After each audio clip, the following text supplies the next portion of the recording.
अस्सलाम वालेकुम स्टूडेंट, मैं हूं अजहर सागर पंजाब। इंट्रोडक्शन टू आईटी का सब्जेक्ट आप लोगों को पता है कि मैं आप लोगों को पढ़ाता रहा हूं लॉकडाउन की सिचुएशन से पहले। तो मैंने डिसाइड किया है कि आप लोगों को जो फार्मूला हमारी मंडे से क्लासेस स्टार्ट हो रही हैं उससे पहले आप लोगों को ये लेक्चर दे दूं, ताकि हमारा जो प्रीवियस अभी तक हमने पढ़ लिया है वो सारे का सारा एक दफ़ा गो थ्रू कर लें, ताकि हमारे जो कॉन्सेप्ट हैं वो एक दफ़ा बिल्ड हो जाएं, हम एक दफ़ा दोबारा उसी प्रोसेस में आ जाएं, उसी पोजीशन उसी कंडीशन में आ जाएं कि हम सारी की सारी चीज़ें समझने के काबिल हो जाएं। हमें जो हम बात करें उस लेक्चर में, नए लेक्चर में, उसकी हमें जो है वो समझ आती जाए। तो चलें इस स्टार्ट से शुरू करते हैं। What is computer? कंप्यूटर क्या है? आप लोगों को पता है कि कंप्यूटर एक इलेक्ट्रॉनिक डिवाइस है। आप लोगों ने इसकी डेफिनेशन याद की, आप लोगों ने बड़े अच्छे तरीके से इसको समझा। तो इसकी फॉर्मल डेफिनेशन है, computer is an electronic device which take some input, process it and produce output. ठीक है कि ये एक ऐसी इलेक्ट्रॉनिक डिवाइस है जो कि कुछ इनपुट लेती है, उस पर प्रोसेस करती है और उस पर फिर आउटपुट जो है वो हमें प्रोड्यूस करती है। तो इसकी और भी डेफिनेशन हैं। डेफिनेशन 2 क्या है? Electronic machine operating under the control of instructions stored in its own memory, accepts data, manipulate data, produce results, store result. ये 3 काम करते हैं। सबसे पहले क्या करती है? डाटा लेती है, इंस्ट्रक्शंस लेती है, फिर जो इसमें बजाते खुद भी सेव हो सकते हैं, या फिर क्या होता है हम उसको भी खुद भी दे सकता है, यूजर्स भी देते हैं उसको इंस्ट्रक्शंस। तो उसके बाद वो उसको मैनिपुलेट करती है डाटा को, और उसके बाद रिजल्ट जो है वो प्रोड्यूस करती है, या फिर उसी रिजल्ट को वो स्टोर भी करती है फर्दर आगे। तो इससे आगे चलते हैं, पार्ट ऑफ कंप्यूटर्स की बात करते हैं। पार्ट ऑफ कंप्यूटर्स में हमने देखा कि कुछ इनपुट होती हैं, आउटपुट होते हैं और प्रोसेस होता है। पार्ट ऑफ कंप्यूटर में according to above definition we can divide computer functionality into 3 main parts, input, output और प्रोसेस। हम ये डे फर्स्ट से पहले हम ये डिस्कस करते रहे थे, ये वाली डायग्राम की इनपुट हम देते हैं, उस पर प्रोसेस होता है और उस पर आउटपुट हो जाती है। जो भी डेटा हम इनपुट करेंगे, इनपुट की सूरत में हम क्या पुट कर सकते हैं? उसमें हम कोई ऑडियो दे सकते हैं, उसको वीडियो दे सकते हैं, उसको इंस्ट्रक्शंस दे सकते हैं, उसको कोई प्रोग्राम की सूरत में देख सकते हैं, उसको कोई इमेज दे सकते हैं। जो भी डेटा हम कंप्यूटर को देते हैं वो हमारी इनपुट होती है, और उस पर वो प्रोसेस, जो फर्दर प्रोसेस होते हैं वो प्रोसेस होके फिर उसके बाद वो आउटपुट जो है उसकी परफॉर्म हो जाती है। तो कौन कौन सी इनपुट्स हम देते हैं? Instructions can be input is any data or instructions entered in the computer. Input can be the form of audio, video, graphics and animation and instructions. Instructions क्या होती हैं? जो हम कंप्यूटर को देते हैं, किस किस सूरत में देते हैं? उसकी 2-3 टाइप्स हैं। प्रोग्राम्स हो सकता है, वो कोई कमांड हो सकती है, वो कोई यूजर रिस्पॉन्स हो सकता है। प्रोग्राम्स आप लोगों को पता है कि जो सेट ऑफ इंस्ट्रक्शंस होते हैं, जो हम कंप्यूटर को कुछ स्पेसिफिक टास्क परफॉर्म करने के लिए हम उसको इंस्ट्रक्शंस देते हैं, उन इंस्ट्रक्शंस को ही हम प्रोग्राम या सॉफ्टवेयर कहते हैं। ठीक है, ये एमसीक्यूज भी आ सकता है, ये शॉर्ट क्वेश्चन भी हो सकता है। ये सारी चीज़ें छोटी छोटी आप लोगों ने याद रखनी है कि प्रोग्राम क्या है? Set of instructions. तो कमांड्स क्या है? कमांड्स ये स्पेसिफिक टास्क परफॉर्म करने के लिए हम जो है ना, ये एक्शन परफॉर्म करने के लिए हम इसका यूज़ करते हैं। फॉर एग्जांपल हम डॉक्यूमेंट को सेव करने के लिए कंट्रोल एस करते हैं, विंडो क्लोज करने के लिए Alt F4 प्रेस करते हैं। तो हम कीबोर्ड से स्पेसिफिक कमांड्स दे रहे होते हैं। तो ये भी तो कंप्यूटर को एक तरह की जो है ना वो हम एक्शन दे रहे हैं, उसको कह रहे हैं कि ऐसा कर लो, ऐसी कर लो। तो वो उसको लेता है, उसको प्रोसेस करता है, और फिर उसका वो जो उसको हमने जो कहा होता है, इंस्ट्रक्शन दी होती है, उसका वो आउटपुट, जो उसका रिजल्ट है वो प्रोड्यूस करता है। आउटपुट मीन्स यही नहीं होता कि कुछ स्क्रीन पर ही दिखाना होता है। आउटपुट का मतलब होता है कि जो हमारा रिक्वायर्ड, जो भी हमारी रिक्वायर्ड आउटपुट होगी, मतलब कि जो रिक्वायर्ड हमें एक्शन होगा कि ये वाला टास्क परफॉर्म करना है, वो वाला टास्क वो कर देता है, वो काम वो वाला कर देता है। फॉर एग्जांपल मैं किसी से कहता हूँ कि आप पानी पियो, तो मैंने ये इंस्ट्रक्शंस दिया है, तो वो ग्लास पकड़ता है, उठाता है और पी लेता है। ये जो पी लेना है, जब उसने पी लिया तो इसका मतलब ये है कि उसने वो आउटपुट कर दी है, उसने वो स्पेसिफिक टास्क कंप्लीट कर दिया है, तो उसको हम आउटपुट कहते हैं।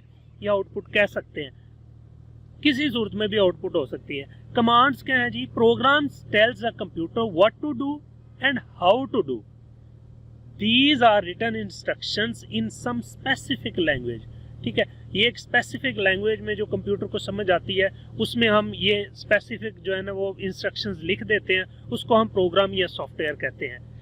और कमांड्स क्या हैं? Commands cause a program to perform a specific action like control S for saving Microsoft Word document. ठीक हो गया, वही जो एग्जांपल मैं आपको बता रहा था। यूजर रिस्पांस क्या होता है कि फॉर एग्जांपल हम कोई काम कर रहे थे तो वो आपसे पूछता है कि क्या आप रियली, फॉर एग्जांपल हम कोई चीज़ डिलीट करते हैं तो वो सबसे पहले हमें कंफर्मेशन आती है, do you want to delete this file, क्या आप इस फाइल को डिलीट करना चाहते हैं? तो क्या होता है फिर आप आगे यस या नो करते हैं। अगर आप यस करते हैं तो वो फाइल डिलीट हो जाती है, अगर हम नो करते हैं तो वो वहाँ से वापस आ जाता है, उसको डिलीट नहीं करता।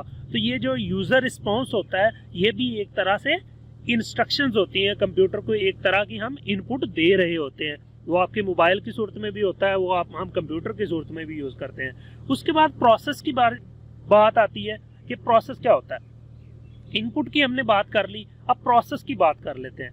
Computer data processing is any process that use a computer program to enter data and summarise, analyse और otherwise convert data into usable information. ठीक है, इसका क्या काम होता है कि जो भी डेटा हम उसको दे रहे होते हैं वो उसको प्रोसेस करता है, उसको समराइज करता है, उस पर एनालिसिस करता है, फिर उसके बाद ये काम करता है, या फिर क्या करता है, उसको कन्वर्ट करके यूजेबल फॉर्म में इंफॉर्मेशन की सूरत में वो हमें दे देता है। ये प्रोसेस का काम होता है। हम उसको डाटा प्रोवाइड करते हैं तो प्रोसेस उसको प्रोसेस करके तो हमें इंफॉर्मेशन की सूरत में हमें रिटर्न कर देता है। ठीक है, ताकि हम उस पर एनालिसिस कर सकें, हम जो भी हमारे रिक्वायरमेंट्स काम होते हैं, रिक्वायर्ड चीज़ें होती हैं, वो उसको परफॉर्म करके हमें वापस कर देता है। फॉर एग्जांपल मैंने 2 नंबर्स को ऐड करना है तो हम उसको 2 नंबर दे देंगे 1 और 2, तो वो दोनों को प्रोसेस क्या करना अब उसने कि वो दोनों को सम करेगा, सम करने के बाद वो हमें रिटर्न कर देगा, उसको उसकी एडिशन करने के बाद हमें रिटर्न कर देगा, उसका 3 आंसर हमें आउटपुट कर देगा। आगे देखते हैं, the process may be automated और run on a computer, it involves recording, analysing, sorting, summarising, calculating, blah blah blah, जितनी भी चीजें हैं ये सारी की सारी क्या होती हैं, प्रोसेस में होती हैं। Because data is most useful when well presented and actually informative, data processing system are often referred as information system. ठीक है, तो in computer processing is done by CPU, central processing unit. हमारे जितने भी processes होते हैं उनको कौन हैंडल कर रहा होता है कंप्यूटर में? CPU, central processing unit. हम इसको सम टाइम प्रोसेसर भी कह रहे होते हैं, माइक्रो प्रोसेसर भी कहते हैं और सीपीयू भी बोलते हैं, सेंट्रल प्रोसेसिंग यूनिट। जब ये उस पे प्रोसेस जो भी हमारे स्पेसिफिक टास्क परफॉर्म करना होता है प्रोसेसर ने, जब वो टास्क कंप्लीट हो जाता है, डाटा को प्रोसेस कर देता है, यूजेबल फॉर्म में ले आता है, कन्वर्ट कर लेता है, तो सारे प्रोसेस करने के बाद फिर वो उसको आउटपुट करता है। तो आए आउटपुट की तरफ चलते हैं कि आउटपुट में क्या होता है। Output is the data that has been processed in the useful form.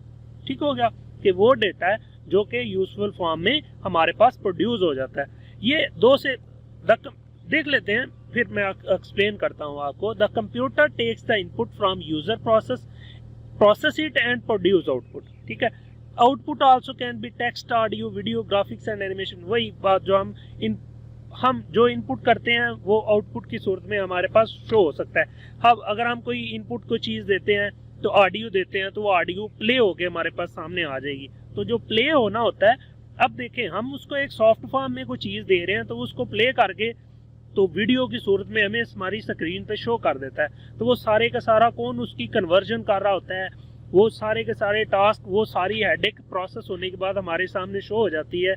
वो किस तरह से होती है? ये सारी हेडेक है सीपीयू की, सेंट्रल प्रोसेसिंग यूनिट की, कि वो हमें कन्वर्ट करके हमारे सामने आउटपुट शो कर देता है। ठीक हो गया। तो जो आउटपुट होती है वो दो सूरत में आ सकती है, एक तो सॉफ्ट कॉपी होती है, एक हार्ड कॉपी होती है। सॉफ्ट कॉपी क्या होती है? सॉफ्ट कॉपी वो होती है जो जिसको हम टच नहीं कर सकते, ठीक है। और हार्ड कॉपी वही होती है जो जैसे हमारे पास प्रिंट फॉर्म में आ जाती है कॉपी, उसको हम हार्ड कॉपी बोलते हैं, ठीक है। तो सॉफ्ट कॉपी जो है हम अपनी हार्ड डिस्क में सेव कर लेते हैं, और हार्ड कॉपीज जो है ये तो हमारी प्रिंट की सूरत में हमारे पास बाहर आ जाती हैं, या फिर जो बड़े सुपर कंप्यूटर होते हैं या कोई इलेक्ट्रॉनिक ये जो इलेक्ट्रॉनिक की चीज़ें या फिर कोई और चीज़ें बनाते हैं, मैकेनिकल चीज़ें बनाते हैं, तो वो आउटपुट की सूरत में वो चीज़ बना के प्रोड्यूस कर देते हैं कि ये वो वाली चीज़ बना के आपको दे देते हैं।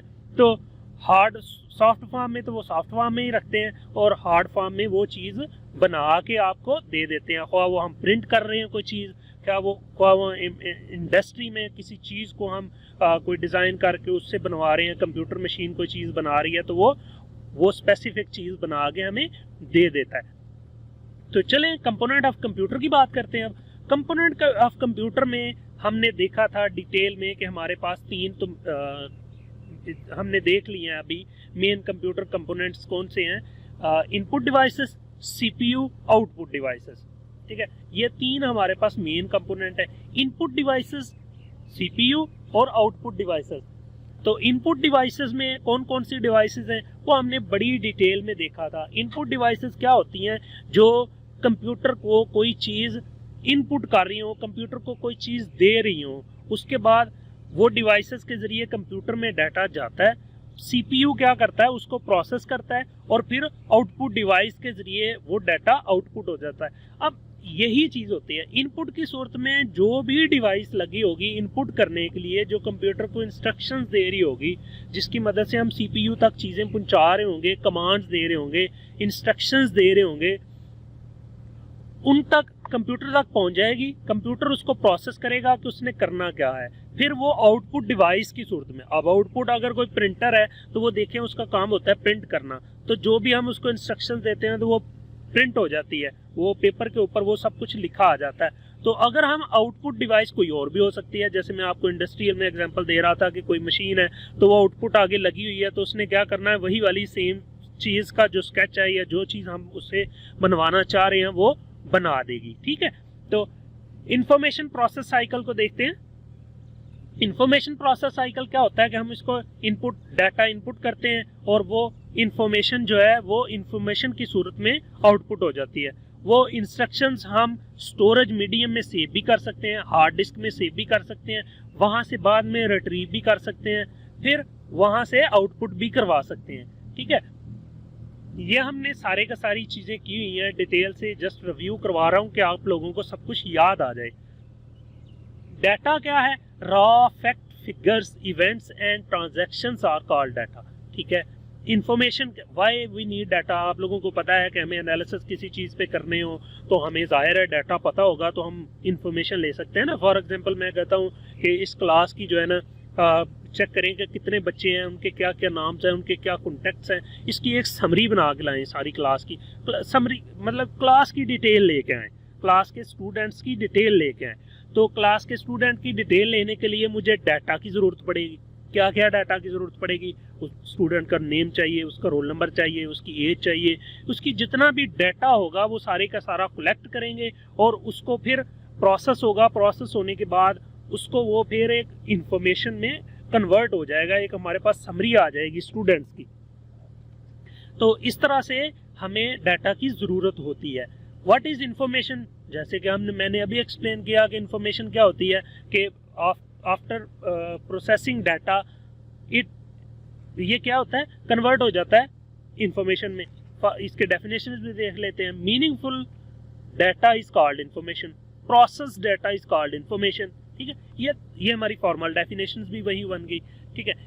इंफॉर्मेशन हमें क्यों ज़रूरत पड़ती है? हमें एनालिसिस करने होते हैं, हमें उस पर जो है ना मुख्तलिफ तरह के टास्क हम परफॉर्म कर सकते हैं। हम कोई नॉलेज किसी चीज़ के बारे में गैदर कर रहे हैं, कोई इन्फॉर्मेशन बनाना चाह रहे हैं। तो फॉर एग्जांपल मैं कहता हूँ, जैसे हमने अभी एग्जांपल की है कि हम एक क्लास के स्टूडेंट की इन्फॉर्मेशन चाहिए, तो वो एक स्टूडेंट की इन्फॉर्मेशन चाहिए, तो एक स्टूडेंट की तमाम का तमाम डाटा कलेक्ट करेंगे, एज कलेक्ट करेंगे, उसका नेम, उसका रोल नंबर, उसका क्लास, उसकी सेक्शन, उसका जितनी भी चीज़ें हैं, उसका फादर नेम। उसका कॉन्टैक्ट नेम, ये सारी की सारी चीज़ें हम क्या करेंगे, ये हम कलेक्ट करेंगे तो ये हमारे पास इंफॉर्मेशन की सूरत में आएगी ना, तो इसलिए उस पर एनालिसिस कर सकते हैं। तो इसलिए हमें ये सारी की सारी चीज़ों की ज़रूरत पड़ती है इंफॉर्मेशन में। डाटा को हम प्रोसेस करके इंफॉर्मेशन बनाते हैं, ये हमने डिटेल से पढ़ लिया। एग्जाम्पल जो हमने दी हुई है, यहाँ पे भी एक बड़ी एग्जाम्पल अच्छी सी दी हुई है कि क्लास की एग्जाम्पल, आप इसको जो है ना वो रीड कर सकते हैं। एनीवे मैंने आपको बता दिया एग्जाम्पल, वही इनफ है, ज़रूरत नहीं है इसको करने की। चैप्टर 2 में हम कंपोनेंट ऑफ कंप्यूटर देखे थे। इनपुट डिवाइसेस में इनपुट डिवाइसेस कौन कौन सी हैं? हमारा कीबोर्ड, हमारा माउस, हमारा डिजिटल कैमरा, हमारा वेब कैम, हमारा स्कैनर, और क्या, थंब इम्प्रेशन और भी बहुत सी डिवाइसेस हमने देखी थी कि वो क्या करती हैं। सोचें ज़रा, और कोई एग्जांपल आपके ज़हन में आ जाए। मैं कुछ सेकंड के लिए पॉज करता हूँ, आप लोग सोचें कि कौन सी है। होप सो आप लोगों ने सोचा होगा कि कौन सी इनपुट डिवाइस हो सकती है, और कौन सी हो सकती है जी। आप लोगों को मैं एक और बता देता हूँ। फॉर एग्जांपल हमारी टच स्क्रीन है मोबाइल की, या फिर हमारे कीबोर्ड की, लैपटॉप की। तो जो टच स्क्रीन है वो भी इनपुट देती है, तो वो भी क्या है, वो भी इनपुट डिवाइस है। और इसके अलावा और कौन सी हो सकती है जो हम जो है ना एज ए इनपुट हम जिसको कह सकते हैं। फॉर एग्जांपल हमारा जो क्या बोलते हैं उसको, प्ले, जो गेम्स खेलने के लिए उसको यूज़ करते हैं, क्या कहते हैं उसको, मेरे नाम नहीं ज़हन में आ रहा। तो वो भी हम जो है ना गेम कंट्रोलर जो होता है उसको भी, तो उससे भी हम डाटा इनपुट कर रहे होते हैं। फिर इस तरह की वो तमाम डिवाइसेस जो कंप्यूटर को कुछ दे रही हों, कुछ इंस्ट्रक्शंस दे रही हों, तो उससे कोई कंप्यूटर को कमांड जा रही हो, उसको हम क्या कहते हैं, ये हैं सारी की सारी इनपुट डिवाइसेस। आउटपुट डिवाइसेस की बात करते हैं। हार्डवेयर क्या है, वो तमाम चीज़ें जिनको हम टच कर सकते हैं फिजिकली, वो तमाम की तमाम हार्डवेयर होती हैं। और सॉफ्टवेयर वो होती हैं जिनको हम टच नहीं कर सकते। ठीक है, ये हार्डवेयर और सॉफ्टवेयर में डिफरेंस है। इनपुट आउटपुट डिवाइसेस की बात कर लेते हैं। आउटपुट डिवाइसेस में, अच्छा इसमें ये डिटेल है, कीबोर्ड है और इसके अलावा ये तमाम की तमाम चीज़ें हैं। कीबोर्ड से हम क्या करते हैं कि हम उसको कोई जो भी हमने डाटा पुट करना होता है वो सारे का सारा आप लोगों को पता है कीबोर्ड से ही करते हैं। ठीक है, या फिर आपका मोबाइल है तो वहाँ से हम टेक्स्ट मैसेज कर रहे होते हैं, तो वहाँ पे भी एक कीबोर्ड जो है ना वो पॉपअप होता है, तो वहाँ से हम चीज़ें टाइप करके अपने मोबाइल को इंस्ट्रक्शंस दे रहे होते हैं। तो पॉइंटिंग डिवाइसेस, इसके अलावा माउस है। माउस के अलावा और क्या है जी हमारे पास, माउस की आगे टाइप्स हैं। जॉयस्टिक, ये वही है जो गेम की मैं बात कर रहा था। तो जॉयस्टिक भी जो है ये एक इनपुट डिवाइस है। ट्रैक बॉल है। उसके अलावा फिर और कौन सी हैं, टच पैड है। इसके अलावा डिजिटल पेन है, लाइट पेन है। इसके अलावा व्हील है। ये तमाम की तमाम चीज़ें क्या हैं, इनपुट डिवाइसेस हैं। बायोमेट्रिक डिवाइस है, वॉइस रिकग्निशन है, माइक, थंब इम्प्रेशन मशीन है। तो वो सारी की सारी क्या हैं, इनपुट डिवाइसेस हैं। सिग्नेचर वेरिफिकेशन, जिसे हम पेन से जो है ना, ये आपके सामने स्क्रीन पे नज़र भी आ रहा है, तो पेन से हम वहाँ पे वो टाइप करते हैं, तो वो क्या होती है, इनपुट डिवाइस होती है वो भी। ठीक है, तो ये सारी की सारी, आई स्कैनर, फेस रिकग्निशन, ये सारी की सारी चीज़ें जिससे कंप्यूटर में कोई डाटा जा रहा है वो क्या है, इनपुट डिवाइस है। और जिससे कोई चीज़ आउटपुट हो रही हो उनको हम आउटपुट डिवाइसेस कहते हैं। जैसे हमारा स्पीकर है, हमारा मॉनिटर है, हमारा प्रोजेक्टर है, और उसके बाद क्या है, हमारा हेडफोन है। ये सारी की सारी डिवाइसेस क्या है, आउटपुट डिवाइसेस होती हैं। ठीक हो गया, ये तमाम डिवाइसेस आउटपुट की एग्जांपल्स में आती हैं। ठीक है, तो और नीचे आ जाते हैं, देख लेते हैं कि इनकी डिटेल्स, चूँकि देख लेना आपने, एलसीडी हो या मॉनिटर हो, ये बात तो एक ही है। तो ये क्या है, ये सारी की सारी आउटपुट डिवाइसेस हैं। और भी आउटपुट डिवाइसेस के बारे में आप खुद भी सोचें और मुझे ज़रूर बताएं कि सर ये भी आउटपुट डिवाइस हो सकती है, ताकि आप लोगों को अगर ये क्वेश्चन आता है तो आप लोगों को ये एग्जांपल्स बताने में आसानी हो। इसके अलावा नेक्स्ट चलते हैं, प्रिंटर की हमने बात कर ली, थर्मल प्रिंटर की बात कर रहे हैं। प्रिंटर जिस तरह के भी होंगे वो सारे के सारे आउटपुट डिवाइस में ही आते हैं। और भी कोई और डिवाइस हो सकती है जो इंडस्ट्री में भी हो सकती है, तो वो सारी की सारी आउटपुट में ही आएगी। सिस्टम यूनिट की बात करते हैं आप, component of computer system unit की। सिस्टम यूनिट आप लोगों को मैंने खोल के दिखाया था, उसमें क्या क्या चीज़ें होती हैं वो हमने बड़ी डिटेल से देखी थी। तो उसमें क्या क्या होता है, एक दफ़ा रिवाइज कर लेते हैं, रिवीजन कर लेते हैं। सिस्टम यूनिट होता क्या है, इसकी definition, after input and output unit of the system, the main and very important component is system unit. System unit is a case, इसकी डेफिनेशन कहाँ से स्टार्ट हो रही है, system unit is a case that contains all component which are very important for processing of data. ठीक है, तो उसमें कौन कौन से हैं, उसके कंपोनेंट कौन कौन से हैं, मदरबोर्ड है, सीपीयू है, प्राइमरी मेमोरी है, पोर्ट्स एंड कनेक्टर्स हैं, एक्सपेंशन स्लॉट्स हैं, अडाप्टर कार्ड्स हैं, बसेस हैं, पावर सप्लाई है। उसमें जितने भी कंपोनेंट्स हैं वो सारे के सारे, उसमें साउंड कार्ड है, वीडियो कार्ड है, फ्लॉपी ड्राइव है, सीडी रोम है, डीवीडी रोम है, वो जितने भी उसमें कंपोनेंट्स होते हैं वो सिस्टम यूनिट के कंपोनेंट्स कहलाते हैं।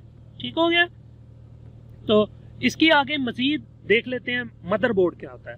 Motherboard main board of the computer, usually containing the circuitry of the central processing unit, keyboard and monitor and often having slots for accepting additional circuitry, also called the system board, main board, base board और logic board।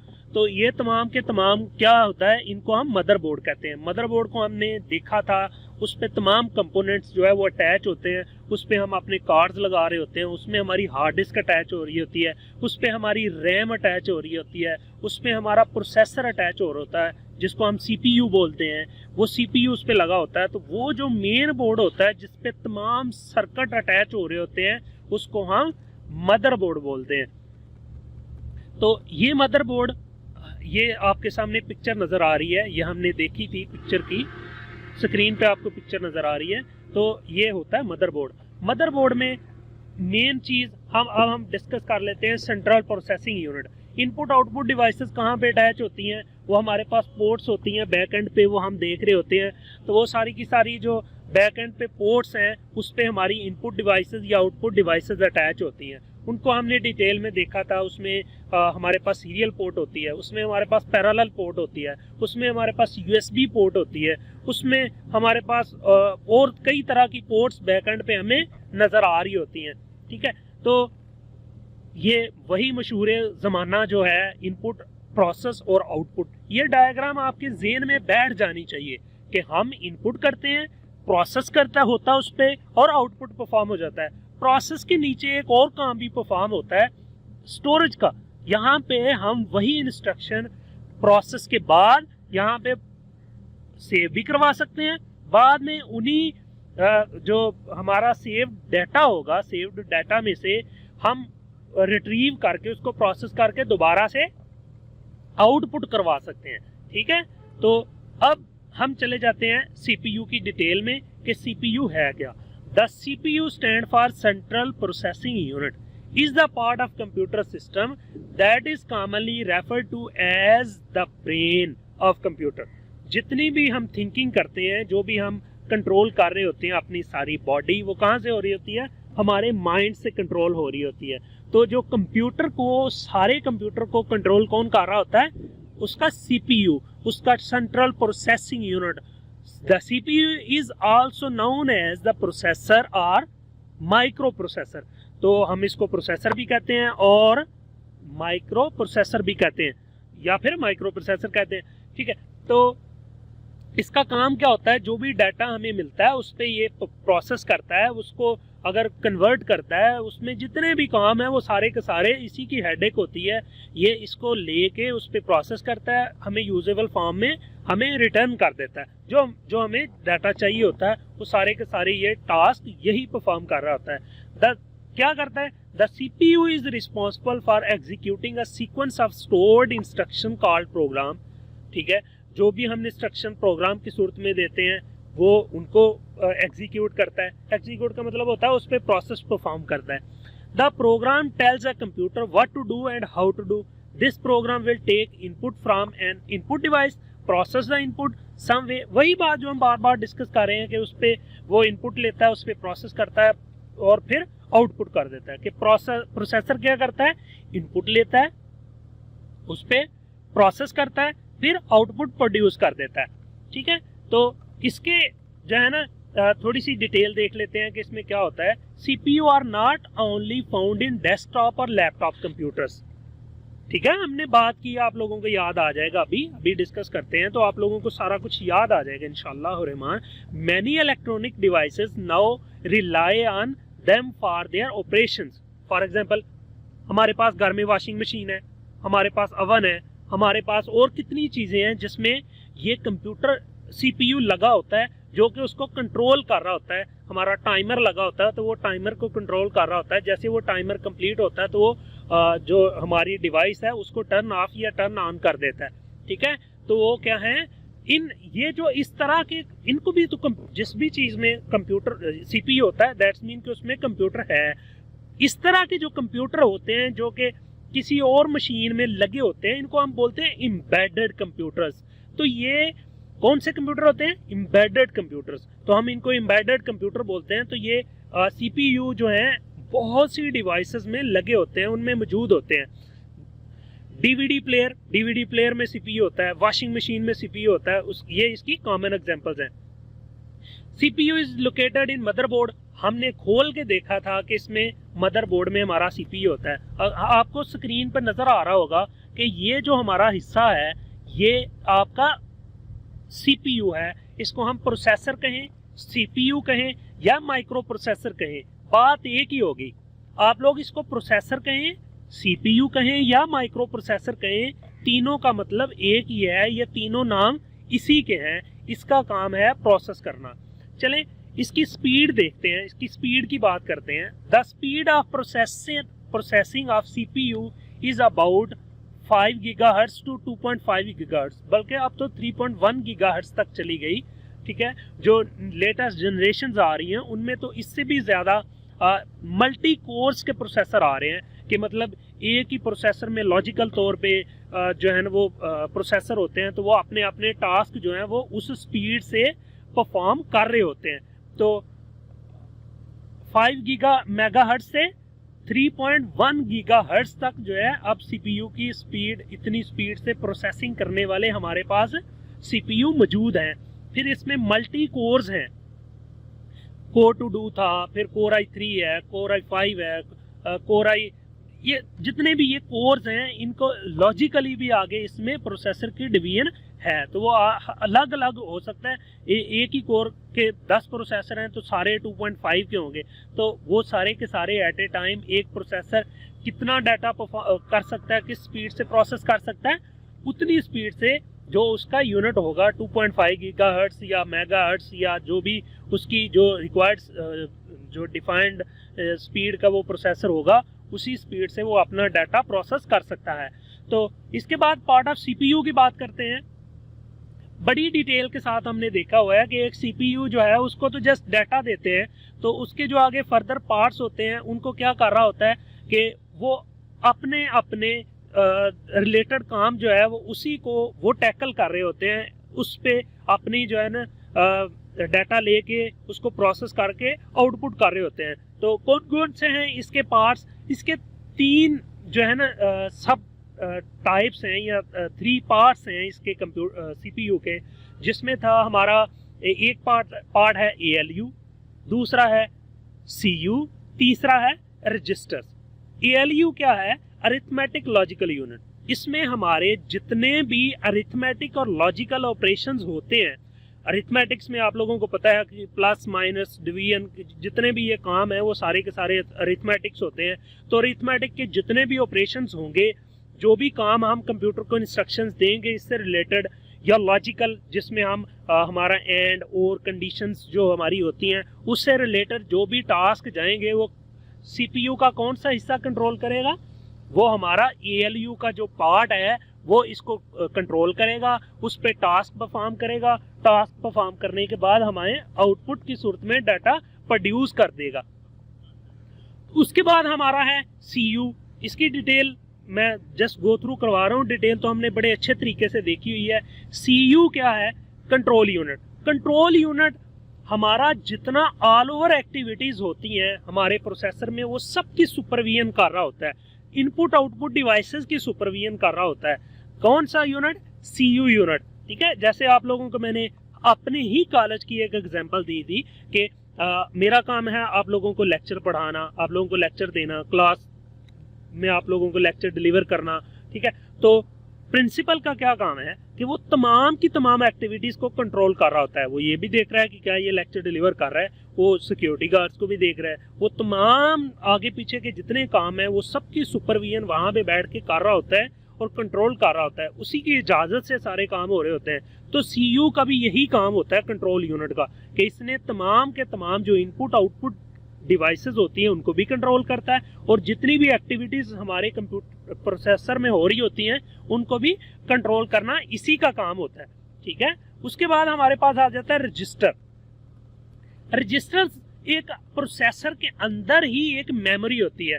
RAM की हमने बात की हुई है पहले, एक RAM क्या होती है कि एक रैंडम एक्सेस मेमोरी होती है कि जिसमें हम ऑर्डिनरी तौर पे अपना डाटा रखते हैं, फिर वहां से प्रोसेसर के पास जाता है और प्रोसेसर जो है वापस किसी थर्ड जगह पे ला के तो सेव करवा देता है। तो ये हम रैम को ऑर्डिनरी तौर पे वहां पे इंस्ट्रक्शंस लोड हो रही होती हैं, और जैसे ही तब तक ये लोड रहती हैं जब तक ये कंप्यूटर पावर ऑफ नहीं होता। मतलब कि ये वोलाटाइल मेमोरी होती है, जैसे कंप्यूटर हमारा पावर ऑफ होता है तो वहां से क्या होता है, हमारा डाटा जाया हो जाता है, रैम खाली हो जाती है, वहां से डाटा डिस्ट्रॉय हो जाता है।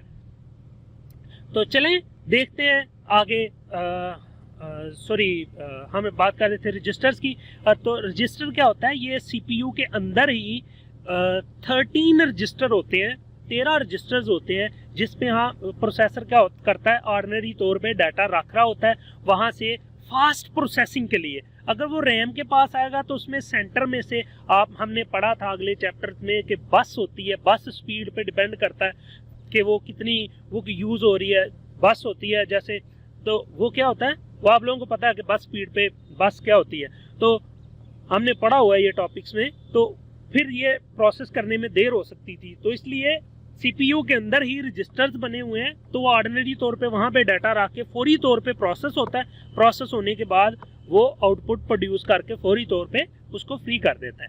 ठीक है, तो ये processor has its own memory inside in the shape of small cells। ठीक है, उन each memory cell is called register. ठीक है, तो ये वही बात जो मैंने आप लोगों को बताई। कंट्रोल यूनिट क्या होता है? कंट्रोल यूनिट का मैंने आपको बता दिया कि ये तमाम की तमाम आउटपुट एक्टिविटीज जो है वो कंट्रोल कर रहा होता है। अब हमारी जो CPU की जो यहाँ पे प्रोसेस के बाद हमारा यहाँ पे प्रोसेसर आया या CPU आया, उसको हम यहाँ पे टाइप में शो कर दिया ALU CU रजिस्टर, हमने इनपुट दी, ये इनको टैकल करके आउटपुट कर देते हैं। ठीक है, तो मेमोरीज की बात करते हैं। ये हमारे पास जो ऊपर हमने बात कर ली रजिस्टर की, एक मेमोरी वो हो गई। अब मेमोरी की मजीद बात करते हैं। मेमोरी हमारे पास दो तरह की है। एक कौन सी है? RAM, random access memory. ये हमारे पास ऑर्डिनरी मेमोरी होती है, वोलाटाइल मेमोरी होती है। जैसे हमारे पास पावर आए, हमारे जितने भी प्रोग्राम्स जो हम कंप्यूटर पे ओपन करते हैं, जरा जो है ना अपना माइंड उसी स्टेज पे लेके जाएं, जरा थिंक करें कि हमने क्लास में क्या चीजें डिस्कस की थी। हमने डिस्कस किया था कि रैम जो होती है उसमें क्या होता था। मैंने आप लोगों को वाइट बोर्ड पे बताया था। जरा आईज बंद करें और वो अपनी चीजें जो है ना अपने माइंड में दोबारा से दोहराएं, उनके बारे में सोचें कि क्या कुछ था उसमें, कि हम क्या करते थे, कि हमने क्या किया, कि याद होगा आपको कि जो भी हम काम कंप्यूटर पे ओपन करते हैं, वो सॉफ्टवेयर कोई प्रोग्राम ओपन करते हैं, वो सारे का सारा लोड कहाँ पे होता है?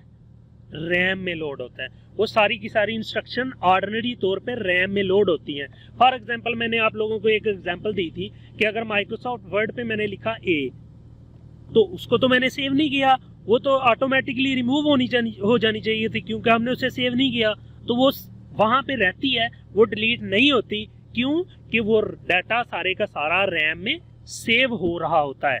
ठीक है, तो जैसे अगर हम उसी स्टेज से बगैर उसको हार्ड डिस्क में सेव किए रिमूव कर दें, बंद कर दें, तो वो डाटा ज़ाया हो जाता है। ये इसलिए हम रैम को वोलाटाइल मेमोरी कहते हैं। तो रैम किस पर्पस के लिए यूज हो रही है? The RAM is use to store program and data that are being used by the computer, के जो कि अभी यूज हो रहा है। When the computer is turned on the RAM is empty, कि जैसे कंप्यूटर ऑन होता है वो रैम खाली होती है, फिर जब हम उस पर कोई प्रोग्राम लोड होते हैं, जब हम उसको पावर ऑफ करते हैं तो वो दोबारा से खाली हो जाती है। ठीक हो गया? इसलिए हम इसको वोलाटाइल मेमोरी बोलते हैं। इसकी मजीद फर्दर दो टाइप्स हैं आगे, डी रैम है, एस रैम है। डी रैम क्या होती है? ये डायनामिक रैम होती है, ये खुद ब खुद रिफ्रेश होती रहती है। और जो एस रैम है ये स्टैटिक रैंडम एक्सेस मेमोरी होती है। ये क्या करती है? ये इससे ज़्यादा फास्ट होती है। किससे? डी रैम से। आप लोग अपने कंप्यूटर, अपने लैपटॉप्स की आपने बायोस में जाके आप लोगों ने चेक करना है कि वहाँ पे आपकी रैम की टाइप क्या है। तो आप लोगों को पता चलेगा कि जो लेटेस्ट टेक्नोलॉजीज के लैपटॉप्स हैं उनमें सब में एस रैम्स लगी हुई हैं, और जो ओल्ड हैं उनमें डी रैम्स लगी होंगी। तो जो एस रैम्स हैं, जो स्टैटिक रैंडम एक्सेस मेमोरी है, ये ज़्यादा फास्ट हैं बेनिस्बत डी रैम्स के। तो ये बार बार रिफ्रेश नहीं होती। ठीक हो गया? तो वो बार बार रिफ्रेश होती रहती है जो डी रैम होती है। रीड ओनली मेमोरी, रोम जिसको हम बोलते हैं, ये हमारे पास इस तरह की मेमोरी होती है कि जो इसकी मजीद टाइप्स बताते हैं, ये ऑलरेडी वहाँ पे लगी होती है। सम टाइम हम इसमें डाटा रखने की हमारे पास ऑप्शन होती है कि हम इसमें कोई डाटा सेव कर सकते हैं, इसमें डाटा डाल सकते हैं। सम टाइम ये प्री डिफाइंड डाटा होता है, इसमें पहले से ही डाटा होता है, लेकिन ये पावर ऑफ करने पे ज़ाया नहीं होता। ये नॉन वोलाटाइल मेमोरी होती है। The contents of ROM are permanent. It can not be altered by the users. The content is written onto the ROM when it is first made. जब सबसे पहले कोई डिवाइस बनाई जाती है तो उसमें साथ ही ये रोम लगा के तो उसमें इंस्ट्रक्शंस रख दी जाती हैं, उसमें डाटा रख दिया जाता है। हम उसको बाद में चेंज नहीं कर सकते, जस्ट उसको रीड कर सकते हैं। ठीक है? इसीलिए इसका नाम है रीड ओनली मेमोरी। लेकिन इसके आगे कुछ टाइप्स होंगी जिसमें हम उसमें बाद में चेंजेस भी कर सकते हैं। चलिए उसको भी डिस्कस करते हैं कि क्या है। तो रोम स्टैंड फॉर क्या है? Read only memory. टाइप क्या है इसकी? ROM is further divided into 3 types. कौन कौन सी? पी रोम, ईपी रोम और double EP ROM. P ROM कौन सा है? Programmable read only memory. Programmable read only memory. Programmable जो रोम है वो क्या होता है? ये एक ब्लैंक चिप होती है। ठीक है? ये ब्लैंक चिप होती है। जब हम कोई डिवाइस बना रहे होते हैं, हमने एक इलेक्ट्रॉनिक की एक डिवाइस बनाई तो उसमें हमने अपने रोम जो है वो लगा दिया, वहां पे रोम जो है उसकी चिप जो है वो लगा दी। स्पेसिफिक ये जो है ना स्पेशल जो है ना वो होती हैं, डिवाइसेस होती हैं जिनसे हम रोम जो है ना वो डिवाइसेस चिप्स जो हैं वो बोर्ड्स में, मदरबोर्ड में लगाते हैं, किसी सर्किट में लगाते हैं। तो जब हम वो लगाते हैं तो उस वक्त उसकी प्रोग्रामिंग नहीं की जाती, वो उसको ब्लैंक रख दिया जाता है। जब हम उसको यूज करते हैं तो फिर उसकी हम प्रोग्रामिंग बाद में कर सकते हैं। ठीक है? तो ऐसे रोम जिनकी हम प्रोग्रामिंग बाद में करते हैं, जब हम डिवाइस बना रहे हो तो उसी वक्त पहले प्रोग्रामिंग करके बाद में नहीं रखते। एक डिवाइस थी जब हम बना रहे होते हैं रोम तो उसी वक्त उसकी प्रोग्रामिंग करके फिर सर्किट में लगाते हैं। ये हम डिवाइस रोम पी रोम जो है ये हम पहले लगा देते हैं फिर बाद में प्रोग्रामिंग करते हैं, यानी कि ये प्रोग्रामेबल है। ठीक है? दूसरी टाइप है E P ROM, erasable programmable read only memory. इसमें क्या होता है? ये रीराइटेबल मेमोरी है। इसमें हम डाटा डाल भी सकते हैं, अरेज भी कर सकते हैं और नया अपडेट भी कर सकते हैं। ठीक हो गया? A rewritable memory chips that hold its content without power. EEPROM chips are written on an external programming device before being placed on the motherboard. ये जो प्रोग्रामेबल थी, PROMs are manufactured as blank chip on which data can be written with a special device called P ROM programmer. तो इसमें data पहले रख दिया जाता है। तो और जो पी रोम्स हैं इनमें क्या होता है, इसमें डाटा हम, ये शायद थोड़ा सा गुडमुड हो गया, मैं आपको दोबारा से क्लियर कर देता हूँ। जो पी रोम्स हैं इनमें क्या होता है कि इनमें डाटा जो है हम पहले ही रख के फिर मदरबोर्ड पे लगाते हैं। ई पी रोम में हम बाद में भी इसकी प्रोग्रामिंग कर सकते हैं, ठीक है, मदरबोर्ड पे लगा के फिर प्रोग्रामिंग कर सकते हैं। और जो डबल ई पी रोम है ये हमारे एज इट जैसे रजिस्टर होता है या रैम होती है ऐसे ही होता है कि हम इसमें रैम नहीं होती, सॉरी रोम होता है, मतलब कि इसमें से डाटा पावर ऑफ पे ज़ाया नहीं होता, मतलब ये नॉन वोलाटाइल है, ठीक है। तो हम इसको बाद में अरेज कर सकते हैं, इसको हम डिलीट भी कर सकते हैं और इसको चेंज भी कर सकते हैं। ठीक हो गया, ये तीनों में डिफरेंस आ गया। पोर्ट्स एंड कनेक्टर्स की हमने बात की कि हमारे सीरियल पोर्ट होती है, पैरेलल पोर्ट होती है। जो हमारी सीरियल पोर्ट होती हैं वो DB9 होती हैं, जिनकी पिंस जो है वो बाहर की तरफ होती हैं, उनको हम DB9 मेल बोलते हैं। और जिनकी पिंस अंदर की जानब होती हैं उनको हम DB फीमेल्स बोलते हैं। जितनी पिंस की तादाद होती है उस हिसाब से हम उसको DB25 और उसके आगे हम मेल या फीमेल डिफाइन कर देते हैं। टाइप ऑफ पोर्ट्स कौन सी हैं? There are two type of ports, serial port और पैरेलल पोर्ट। सीरियल पोर्ट हम डाटा इनपुट आउटपुट के लिए यूज करते हैं, ठीक है। इसमें ये जो सीरियल पोर्ट है 1 बिट जो है वो प्रोसेस करती है एट ए टाइम, ठीक है, 1 बिट एट अ टाइम। और जो पैरेलल पोर्ट है वो थ्रू राउंड अबाउट इतना ही 1 बिट ही वो भी करती है।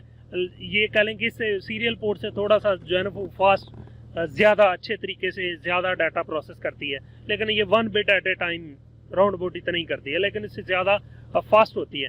जो सीरियल पोर्ट है वो इनपुट आउटपुट डिवाइसेस के लिए हम यूज़ करते हैं, और जो पैरेलल पोर्ट है वो मोस्टली हमारे कंप्यूटर्स वगैरह के लिए हम यूज़ कर रहे होते हैं। समटाइम हम इसको प्रिंटर पोर्ट भी बोल रहे होते हैं, जो हमारी पैरेलल पोर्ट होती है।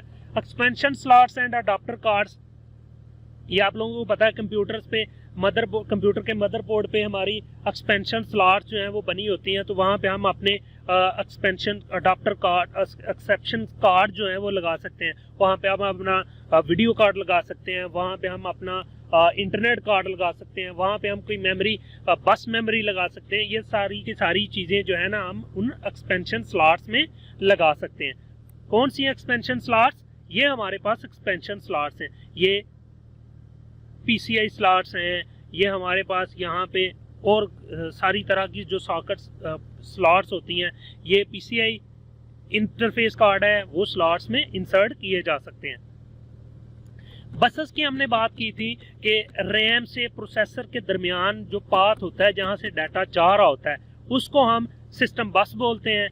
वो बसेस जो आपस में एक जगह से दूसरी जगह डाटा ले जाने के लिए सेंटर में जो हाईवे बिछा हुआ है जहाँ से डाटा प्रोसेस हो रहा है उसको हम बसेस बोलते हैं। इसको हमने डिटेल में देखा था कि सिस्टम बस होती है, एक्सपेंशन बस होती है। सिस्टम बस को देख लेते हैं। सिस्टम बस कनेक्ट प्रोसेसर एंड रैम, ठीक है। इसमें एड्रेस बस है और डाटा बस है। ये इसकी स्पीड अच्छी होगी तो आपका डाटा जो है वो भी अच्छा प्रोसेस होगा। जैसे ये हमारा जैसे रोड होता है ऐसे ही बात है कि रोड पे जितनी ट्रैफिक मैक्सिमम प्रोसेस हो सकती है उससे ज़्यादा आगे प्रोसेस आउटपुट नहीं हो सकती। मतलब कि जितना एक रैम से हम प्रोसेसर को कमांड्स दे रहे हैं या आउटपुट करवा रहे हैं एक्सपेंशन स्लॉट पे, तो क्या होगा कि जितनी उसमें लिमिट है उतना ही डाटा प्रोसेस होगा, उससे ज़्यादा हम ट्रांसफ़र नहीं कर सकते। तो वो ये होते हैं सिस्टम बस। एड्रेस बस को detail, address bus is a unidirectional pathway और डाटा बस क्या है, बाय डायरेक्शनल इन नेचर होता है, ठीक है।